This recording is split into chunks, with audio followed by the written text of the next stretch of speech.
lang ang gusto mo para kay Lynette. Di ba? Kaaway niya ang turing niya kay Annalyn.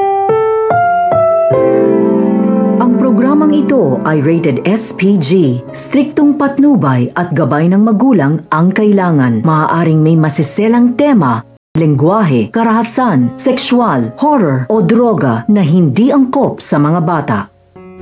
Habang tumatagal nga ay naiinis na si Lynette sa pag-uugali ni Dr. Carlos Benitez dahil hindi lang sa kanya hindi maganda ang ipinapakita nito kundi sa pinakamamahal nitong anak na si Dr. Annalyn Santos. Ang masakit pa nito ay ipinapahiya nga si Dr. Annalyn Santos dahil sa pagiging anak nito ni Dr. Tanyag. Sinabi nga ni Lynette na hindi niya nagugustuhan ang mga ipinapakita ni Dr. Carlos Benitez at ayon sa kanya, kung hindi lang din naman niya matanggap si Annalyn at ang mga nangyari noon ay wag na lang nilang ituloy ang kasal. Hindi makakabuti sa kanila kung magpapakasal sila, subalit magiging impyerno naman ang buhay nila sa isa't isa.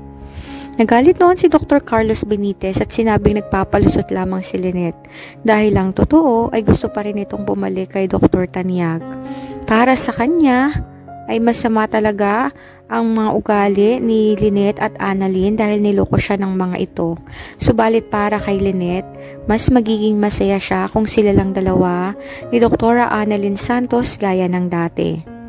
Sinabi din ni Lynette sa kanya na hindi na rin sila mananatili sa Eastridge Hospital dahil nahihiya na rin sila sa ipinapakita ni Dr. Carlos Benitez.